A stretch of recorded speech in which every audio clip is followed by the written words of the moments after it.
Niemcy to sąsiad, który zawsze ma plan. Raz przyśle krzyżaków z błyszczącymi mieczami, raz filozofów z tomiszczami cięższymi niż kowadło, a innym razem podjedzie czołgiem pod płot i zapyta, co słychać. Bez nich byłoby nudno jak na wykładzie z fizyki o 7 rano, kiedy kawa smakuje jak rozczarowanie. To kraj, który przez wieki przechodził od średniowiecznych awantur do roli lidera Unii Europejskiej, a po drodze zostawiał ślady w historii. Czasem mieczem, czasem piórem, a czasem kuflem piwa. Przygotujcie się na podróż przez czas, pełną dramatów, ironii i nieoczekiwanych zwrotów akcji, jak w serialu HBO, tylko z lepszą obsadą. Zaczynamy w XIII wieku, kiedy Niemcy wysyłają na wschód swoich średniowiecznych ninja, zakon krzyżacki. W białych płaszczach z czarnym krzyżem wyglądali jak rycerze z gry RPG, ale zamiast many napędzał ich religijny zapał i ambicje terytorialne. Oficjalnie mieli chrystianizować pogan, Prusów, którzy wcale nie prosili o taką przysługę. Ale krzyżacy szybko pokazali, że nie przyszli tylko rozdawać Biblii. Zbudowali Malbork, zamek tak imponujący, że nawet dziś wygląda jak z Minecrafta na najwyższych ustawieniach graficznych, i zaczęli snuć plany o własnym imperium. Zakon był jak średniowieczny startup. Miał wizję inwestorów, cesarza i papieża, a nawet marketing. Te białe płaszcze to przecież branding na poziomie Nike. Ale Polska i Litwa, świeżo po Unii w Krewie, w 1385 roku patrzyły na to z uniesioną brwią. Chcecie chrystianizować? Spoko, ale bez podbijania naszych ziem, powiedzieli. Krzyżacy jednak kombinowali jak nastolatek przed klasówką i w 1410 roku dostali rachunek za swoje ambicje. Bitwa pod Grunwaldem to był średniowieczny blockbuster. Tysiące rycerzy, las chorągwi, dym, wrzaski i jagiełło, który rozdawał karty jak mistrz pokera. Krzyżacy z wielkim mistrzem Ulrichem von Jungingenem na czele myśleli, że są niepokonani, ale polsko-litewskie wojska pokazały im, gdzie raki zimują. Ulrich poległ, a zakon stracił impet. Choć Malbork jeszcze przez chwilę trzymał się jak ostatnia twierdza w grze strategicznej. To był pierwszy raz, kiedy Niemcy poczuli, że Polska nie żartuje, gdy mówi: nie wchodź na moje podwórko. Paralela? Wyobraźcie sobie współczesny startup, który wchodzi na rynek z wielką pompą, ale zapomina o konkurencji. Krzyżacy to taki średniowieczny Uber, który chciał zrewolucjonizować Europę Wschodnią, ale zapomniał, że lokalni gracze, Polska i Litwa, mają własne taksówki i nie boją się ich użyć. W XIV, XV, XVI i XVII wieku Niemcy były jak puzzle, które ktoś wysypał na stół i zapomniał poskładać. Święte Cesarstwo Rzymskie Narodu Niemieckiego to nie był kraj, tylko luźna federacja setek państewek, księstw, miast i biskupstw. Każde z nich miało własne prawo, flagę, a czasem nawet walutę.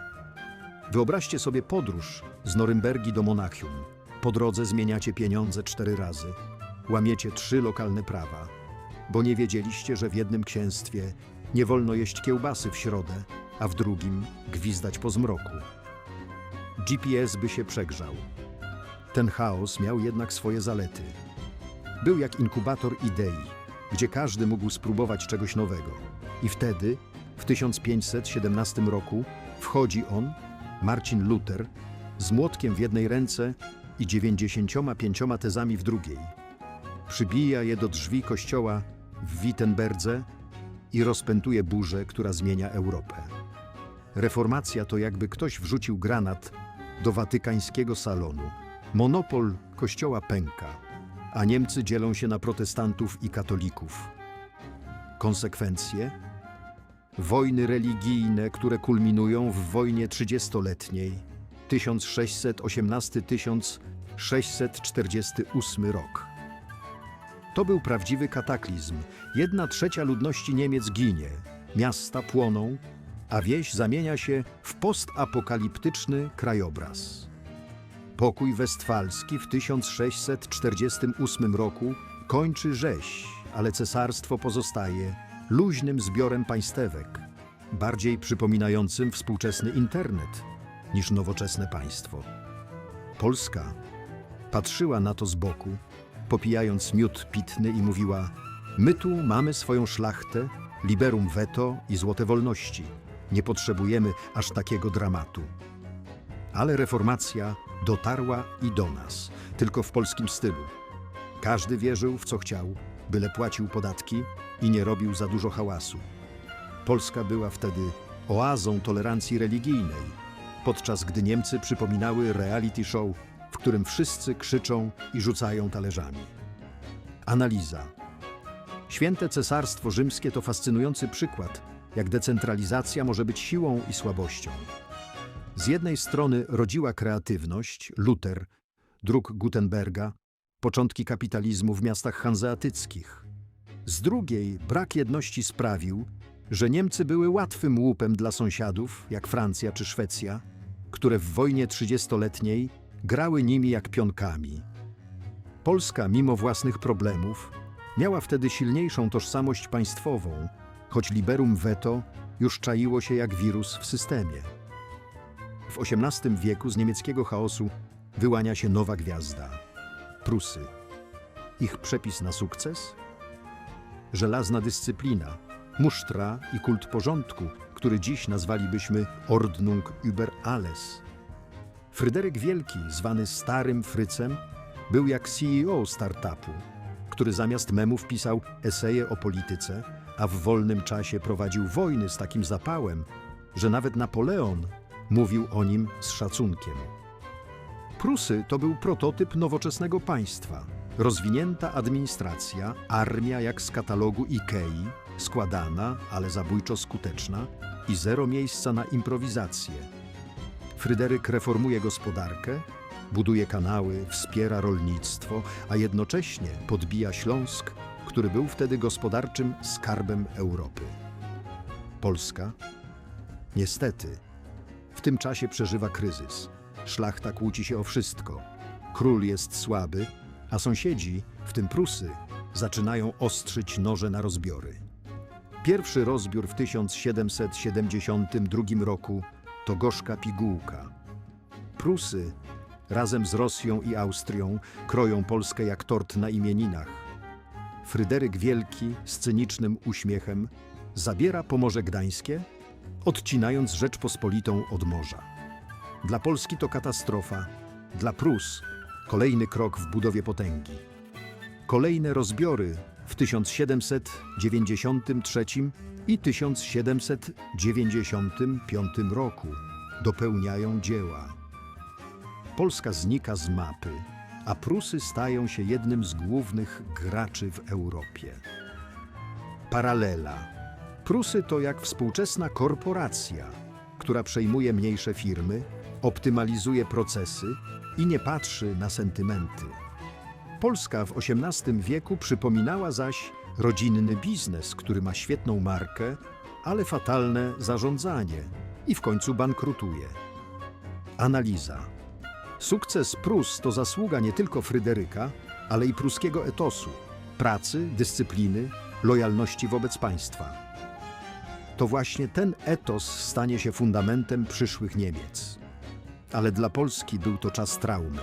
Rozbiory nauczyły nas, że sąsiad może być sojusznikiem, ale też drapieżnikiem. Ta lekcja wróci w XX wieku. W XIX wieku na scenę wchodzi Otto von Bismarck, polityczny ninja w cylindrze, który postanawia poskładać Niemcy z kilkudziesięciu fragmentów. Jak? Wojną, dyplomacją i knuciem godnym serialu Gra o tron. Bismarck to mistrz strategii. Najpierw Prusy biją Danię w 1864 roku, potem Austrię w 1866, a na deser Francję w 1870 roku. W 1871 roku w Wersalu proklamuje cesarstwo niemieckie. Francuzi, którzy muszą oglądać to na własnym podwórku, do dziś mają o to żal. Bismarck nie był fanem Polski, uważał nas za zagrożenie dla niemieckiej jedności, więc germanizował na potęgę. W zaborze pruskim szkoły uczyły po niemiecku, urzędy mówiły po niemiecku, a nawet krowy miały mówić Milch zamiast mleko. Kulturkampf, czyli walka z Kościołem katolickim, też uderzał w Polaków, bo Kościół był ostoją polskości. Ale Polacy nie pękali, zakładali tajne szkoły, pielęgnowali język i kulturę, a ich upór był jak kamień w bucie Bismarcka. Cesarstwo niemieckie pod Bismarckiem to potęga, nowoczesna gospodarka, armia, która budzi strach i ambicje, które sięgają gwiazd. Ale te ambicje mają swoją cenę. Niemcy zaczynają marzyć o koloniach, o miejscu pod słońcem, co prowadzi do napięć z innymi mocarstwami. I tu zaczyna się droga do I wojny światowej. Paralela. Bismarck to jak współczesny polityk, który buduje koalicje, manipuluje mediami i wygrywa wybory, ale zostawia po sobie miny, które wybuchną za kadencji jego następców. Jego Niemcy to startup, który stał się korporacją, ale zapomniał o work-life balance. Analiza. Bismarck stworzył nowoczesne Niemcy, ale jego polityka miała ciemne strony. Germanizacja Polaków i Kulturkampf zraziła mniejszości, a militaryzacja państwa sprawiła, że Niemcy stały się tykającą bombą. Polska, choć pod zaborami, pokazała w tym czasie siłę kultury. To dzięki niej przetrwaliśmy, mimo że zniknęliśmy z mapy. XX wiek zaczyna się z przytupem. I wojna światowa to wielki dramat. Niemcy pod wodzą cesarza Wilhelma II marzą o imperium, ale świat mówi nie tym razem. Po klęsce w 1918 roku przychodzi chaos Republiki Weimarskiej. Hiperinflacja sprawia, że ludzie płacą za chleb walizkami marek, bezrobocie rośnie, a politycy kłócą się jak w polskim Sejmie przed wyborami.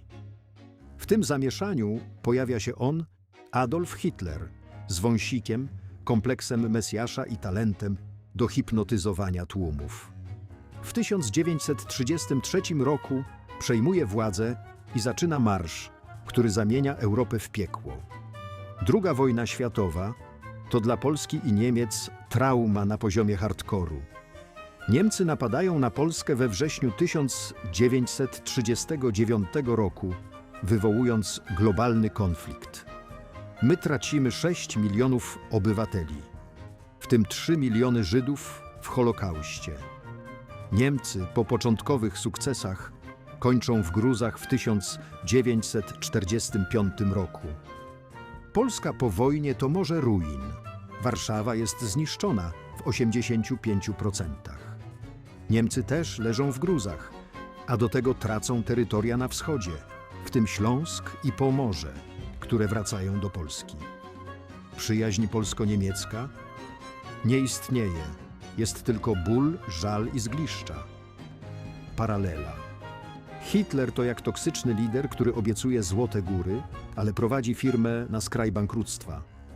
Jego polityka to przypomnienie, że charyzma bez moralności to przepis na katastrofę. Analiza.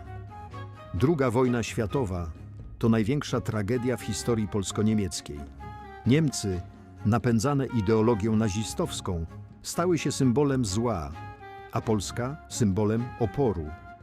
Ale wojna pokazała też, że nawet najgorszy konflikt może prowadzić do refleksji.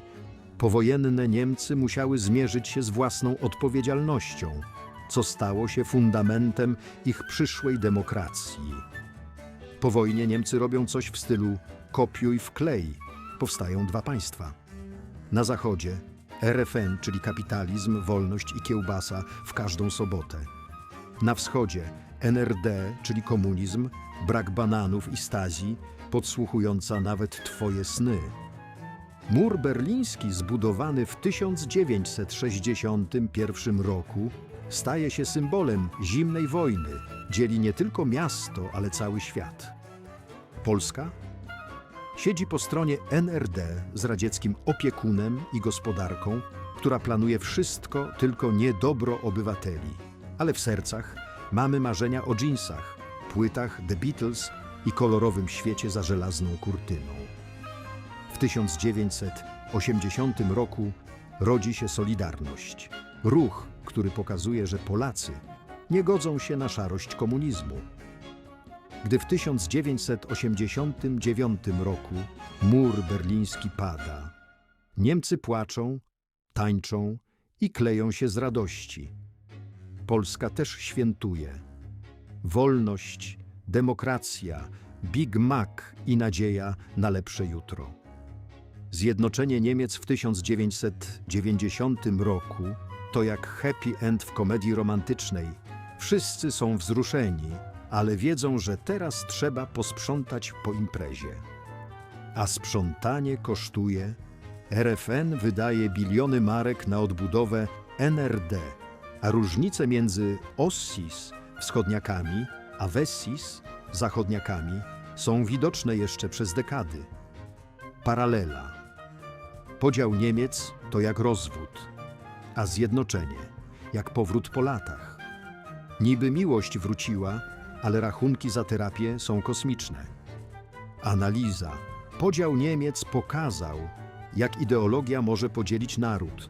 RFN stała się symbolem cudu gospodarczego, Wirtschaftswunder, podczas gdy NRD utknęła w szarości komunizmu.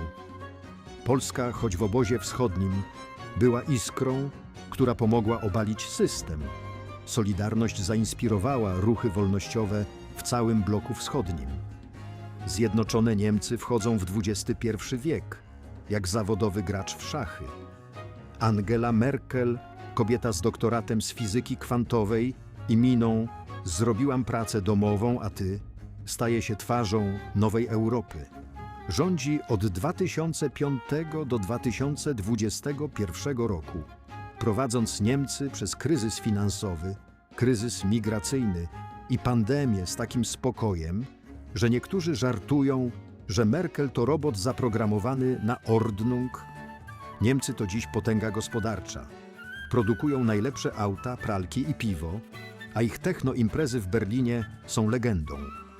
W Unii Europejskiej grają pierwsze skrzypce, choć czasem irytują innych swoją skłonnością do narzucania zasad. Polska i Niemcy zaczynają nowy etap. Razem w UE, w NATO robią interesy, choć czasem kłócą się o węgiel, Nord Stream czy reparacje wojenne. Ale to już nie wojna, to rodzinne przepychanki przy stole w Brukseli. Polska w XXI wieku to kraj, który dogonił Zachód szybciej, niż ktokolwiek się spodziewał. Z unijnym paszportem, autostradami i PKB, które rośnie jak na drożdżach, stajemy się partnerem Niemiec, a nie tylko sąsiadem. Ale historia wciąż rzuca cień.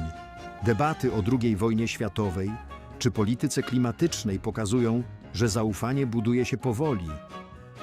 Paralela. Współczesne Niemcy to jak dojrzały bohater serialu, który przeszedł terapię i nauczył się przepraszać za błędy młodości. Polska to młodszy brat, który szybko dorasta, ale czasem tupnie nogą, żeby przypomnieć o sobie. Analiza. Sukces Niemiec w XXI wieku to zasługa ich zdolności do refleksji nad przeszłością. Rozliczenie z nazizmem, budowa silnej demokracji i inwestycje w gospodarkę sprawiły, że stały się liderem Europy. Polska, choć startowała z niższego poziomu, pokazała podobną determinację. Transformacja po 1989 roku to jeden z największych sukcesów w naszej historii. Historia polsko-niemiecka to jak serial HBO, pełen dramatów, krwi, łez, ale też momentów, które wzruszają i bawią. Od Grunwaldu, przez rozbiory, 2 wojny światowe, mur berliński, aż po wspólną kawę w Brukseli, przeszliśmy drogę od wrogów do partnerów. Kto by pomyślał, że po tylu bitwach będziemy dyskutować o polityce klimatycznej, wymieniać się przepisami na pierogi i Sauerbraten, a nawet robić selfie na szczytach UE? Niemcy to sąsiad, który czasem wkurza, jak wtedy, gdy ich autostrady są bez limitu prędkości, a nasze wciąż w remoncie. Ale bez nich życie byłoby jak Oktoberfest bez piwa. Niby fajnie, ale czegoś brakuje. Więc na zdrowie Deutschland i do zobaczenia na kolejnym szczycie. Tylko nie zapomnijcie przynieść kiełbasy.